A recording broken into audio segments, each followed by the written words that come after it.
Here with Concordia head wrestling coach Levi Calhoun to preview the 2019-20 season that is not too far away as we record this interview. And last season certainly was your first as head coach here at Concordia, and one of the highlights was winning a share of the GPAC dual title. You also had an All-American. What did you find most enjoyable about your first season as a head coach? Yeah, I mean, just being able to put my stamp on it, I guess. You know, I was an assistant coach for a while before I got to take the reins as a head coach. So just being able to kind of do all the things the way I want to do them, and say this is the product that we're putting out there, and have my stamp on it was probably the coolest thing. At what point do you think your guys maybe started to believe that last year's team could do something special, like win a conference championship? I think right away. You know, that precedence has been set here. Like, that's kind of what's expected, and the guys knew that. You know, I was blessed enough for them to accept me as their head coach right away. The transition was fairly easy, fairly smooth moving into that. So right away, those guys, I think, all bought into that process, and that was the expectation, was a GPAC title. You mentioned putting your stamp on the program. Are there, maybe after you've been in it a year, are there certain things that were different this off season? I mean, what was the approach like? I mean, fairly similar to what it's been in the past. Obviously, I take a lot of what I do from coaches that I've worked for. Right, I worked for 4 head coaches before this, so you know, and I think most coaches are that way. They learn from their mentors. So a lot of the stuff that I did was fairly similar. There were some few tweaks, but there was no huge changes. You know, it's really just the philosophy of the wrestling process and mentality going forward, making sure that we preach, you know, trusting in the process, and knowing that every day counts as you work towards getting on that podium. Well, I think it's fair that DeAndre Cherry and Michael Stan were like the most consistent guys throughout the year in terms of success. If we start with Cherry, now he's a senior. I'm sure there's some urgency for him to try to get on the podium this year, but what do you sense from him in that regard? Yeah, he's a guy that could have been on the podium multiple times already, and that just didn't, you know, obviously didn't happen for him. 2-time GPAC champion. It's obviously not an easy thing to do. I think early this year, just in this first part of practice and preseason, he's more focused than I've ever seen him. In the room, he's more driven, asking coaches more for one-on-one time to get through some technique stuff. So I'm excited to see how he does. He's got that fire every time he steps on the mat, and he's a dangerous wrestler. So I mean, we expect big things out of him, and he expects a lot of big things out of himself as well.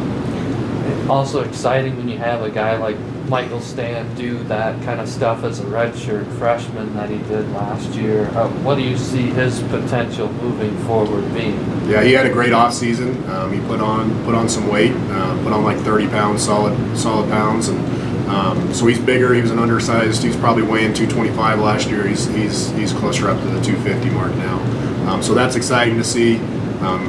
He's a guy that does everything right. You know, he's one of those guys that I never have to worry about him getting stuff done. He gets those extra workouts in. He gets one-on-ones with coaching staff. Works hard throughout the entirety of practice, and so young and still is willing to learn. He's hungry to learn, hungry to get better at wrestling. So that's exciting. He had 5 national qualifiers last season, and perhaps some that weren't too far off, maybe like Mario Waibara. How are some guys like Mario and some others that have a shot at nationals progressing right now? Yeah, we're excited about Mario that you mentioned him first. So he obviously be at 125 again for us this year as a sophomore. Has a full season under his belt as a starter, as he started as a true freshman last year. Probably a takedown away from being a national qualifier last year. I feel like he can compete with anybody in the country. His mentality has progressed.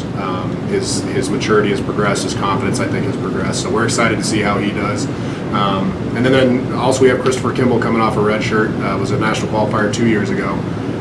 So we're excited to see him back in the lineup. He's one of those guys that could have been on the podium 2 years ago, and one of the most talented guys in our room for sure. Definitely excited to see how he does. Well, things came together, as we mentioned, have a pretty strong dual lineup. How satisfied are you with kind of the depth throughout, from all the way to the heavyweight down to the lower weight? I feel pretty good about it. You know, we've got solid starting out. You know, Mario's coming back, and then at 33 we have another national qualifier, Zach Moisner, coming back for his senior year, and he's been really focused. So we're starting off strong, and with Michael Stan leading at the end, you know, I feel pretty good about our depth throughout. We've got some new guys that maybe will be popping in the lineup this year that we're excited about as well. So I'm pumped to see how it's going to kind of play itself out throughout the year. Anybody else that you feel like is worth mentioning just for what they're doing right now in the off season and the preseason? I know there are a number of seniors as well on this roster. Yeah, there's quite a few. I mean, Isaiah Burks, coming off an injury from last year, one of the most hardworking guys in our room, but has been unfortunate with injuries his first 2 years here. So excited to see him in the lineup. Gabe Crawford, another guy, had a severe injury at the beginning of the year last year and didn't get to see him much. He's been working hard. One freshman I'm really excited about, Carter Kuchera out of Columbus, Nebraska. He's been working out with Mario every day as a 125 pounder, but he's a guy that I would expect to maybe see some varsity time this year. I'm excited to see him. He's a tough wrestler, been doing really well. And then we have a couple Palomar transfers, Braulio Banuelos, former Cali JUCO placer, and Oscar Ramirez Garcia, two Palomar guys. That program's been pretty good to us over the years. So excited to see how they put themselves in the lineup. Darren Miller will be a senior at 184. He's been kind of a staple in our lineup. Hasn't quite qualified yet, but I'm excited for him to have a breakout year this year. I know Dana Vogt couldn't beat you when he was at Midland. He's at Dome now. Yeah. What's that dynamic like, though, continuing to go against him? No, it's cool. Dana, Dana's a good friend of mine. I could say a lot of bad things about him just because he is my friend, but no, I'm excited to compete against him. Us being close as we are, I think, makes it a little even more fun of a rivalry with Doan. Obviously, Doan's a rival of ours, but and obviously his two assistant coaches are multiple-time All-Americans that graduated from Concordia, and Saran Francisco and Cody Cole. So that dynamic is pretty interesting, but it's exciting in that we can get on the mat and against those guys and scrap and still have respect for each other at the end of the day. You've got some staff changes as well. What are some of the positive qualities that Tyree Cox brings for this program? Yeah, Tyree's a technician, and obviously, Junior decided to move on, and we miss him. And he was a technician. Tyree's the same way. Loves the sport of wrestling. Always in watching film and always willing to work with the guys on their technique. He's a driven guy, and I'm excited. It's been a short time I've spent with him already this season, but I'm excited to see how he progresses as a coach. It's his first full-time job as a coach, so I think he's really soaking all that in, and I'm excited, like I said, to see how he grows throughout the season. Are there any big themes or consistent things that you're really harping on right now as you get ready for this season? Yeah, consistency and trust in the process. Obviously, it's a full month of practice before we get to compete, and sometimes that can be tough. Waiting for that moment where I get to step on the line against somebody else besides ourselves. So just staying consistent, taking care of our bodies, and living the lifestyle that is expected of you if you're wanting to be on the podium. We have a lot of guys that come into our preseason meetings and talk about, I want to be an All-American and I want to be a national champion. So we talk a lot about what are we doing to make those things happen throughout our entire day of every day that we work. So.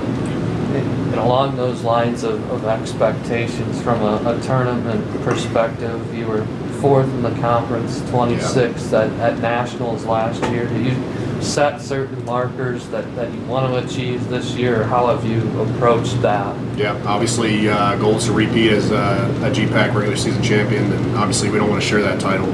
We want that outright. And then the GPAC championships, 4th was disappointing. We need to get back up to the top and win that as well. Nationally, I'd like to see us back in the top 16 and continue to progress closer to that top 10 finish and eventually become a trophy team, obviously, is the goal. So really preaching GPAC title. If we're winning GPAC, we're going to be closer to the top of the country. What are some of the schedule highlights for you? I know a lot of years you go to some similar tournaments this year. Yeah. Vegas is one of those stops for your team. So Vegas will be a great trip. We'll get to see some teams we don't normally see from the Cascade Conference, which is one of the toughest conferences in the NAI for wrestling. So we'll see a few teams from the Cascade out there, which will be a great trip, and obviously be a fun trip for the guys. I'm sure many of them haven't been out to Vegas. We also have a bunch of Southern California guys, so closer to home to where some families maybe will be able to get to see them wrestle. And again, Missouri Valley Invite, probably the toughest tournament of the year besides the national tournament. And I think last year 16 of the top 20 teams in the country were at that event. It's kind of a mini national tournament, so that's a big one on our schedule. Obviously, we have the GPAC duels and all of our individual GPAC duels throughout the year as well. They're huge. So obviously, the focus is always on the next match, but we're excited for our schedule. I think we got a good one set up. Okay, I've got a couple of Halloween questions. We've been asking Okay. a few of these lately of people, but what's your position on candy corn? Very pro. Pro candy. Yeah, I don't know what the beef is with candy corn. I think people just need to maybe get a better palate because it's delicious. I love Eat it. it with peanuts or No, no, just by I guess itself. I could. I don't know. I just take it straight out of the bag, And Favorite Halloween movie? Hocus Pocus. Yeah, Yeah, it's a classic. yeah, it's good. What's the last costume you remember wearing, like trick or treating? Oh my gosh, I don't know if I remember. It was probably like a ghost or something. I just took a sheet and something like that. But I don't remember a lot of trick-or-treating Halloween stuff. Okay. Yeah, You I weren't don't a know wrestler or a football player or something? No, like I was that. always a wrestler or a football player every other day of my life, so I don't think that was really a thing to dress up as. I think that's kind of a cop-out when you... I played basketball, so I'm dressed up as a basketball player. It's a day of fantasy, you gotta get out there. My daughter's gonna be a pink monster this year, so I don't know if I'll dress up when I take her trick-or-treating or not. Did you design the costume? No, then? bought it from Walmart. Is there a best Halloween prank that you've played on someone, or maybe someone's played on you? When I was in high school, me and some buddies TP'd our calculus teacher's house, and it didn't go well because we got caught, and he ended up calling my mom at like 3 o'clock in the morning. And I remember she came and got me and said, "Did you TP this guy's house?" And I said, "Absolutely not." And turns out he had me on camera or something, so we got to go back the next morning, early in the morning, to go clean all that up. So, I mean, I guess that wasn't the best break because we didn't get away with it, but that's the most memorable. So, Okay. yeah. All right.